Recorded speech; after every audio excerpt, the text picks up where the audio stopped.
Look, the purpose of college is not just, as I said before, to transmit skills. It's also to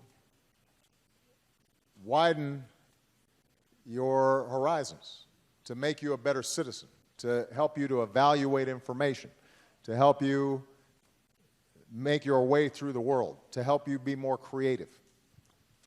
The way to do that is to create a space where a lot of ideas are presented and collide, and people are having arguments, and people are testing each other's theories, and over time, people learn from each other because they're getting out of their own narrow point of view and having a broader point of view.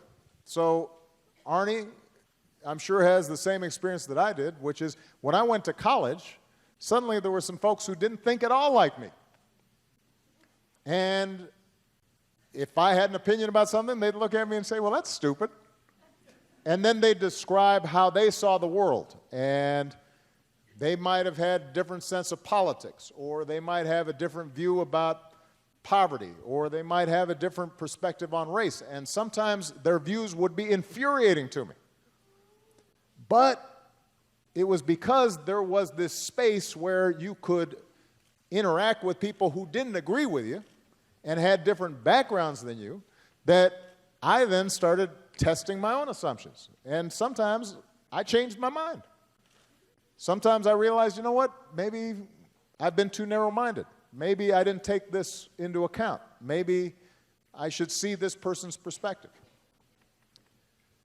So that's what college, in part, is all about. The idea that you'd have somebody in government making a decision about what you should think ahead of time or what you should be taught, and if it's not the right thought or idea or perspective or philosophy, that person would be, that they wouldn't get funding, runs contrary to everything we believe about education.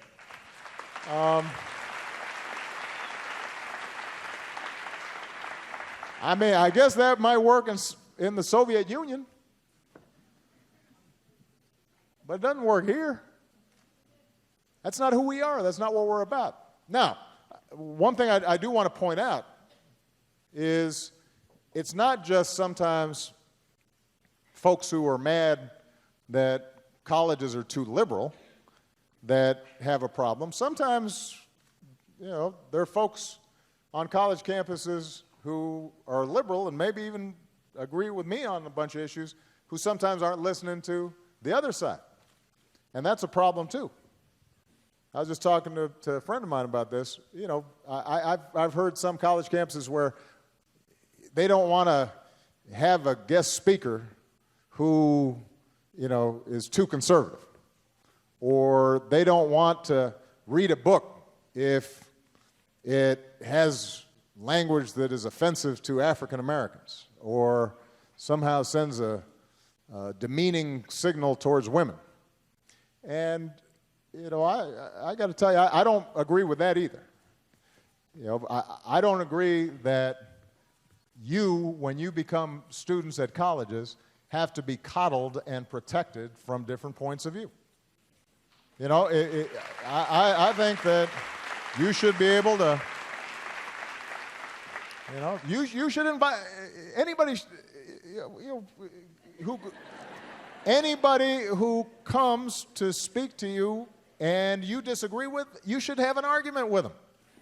But you shouldn't silence them by saying you can't come because, you know, I'm too sensitive to hear what you have to say. That's not the way we learn either. So, what do you think, Arnie? Amen.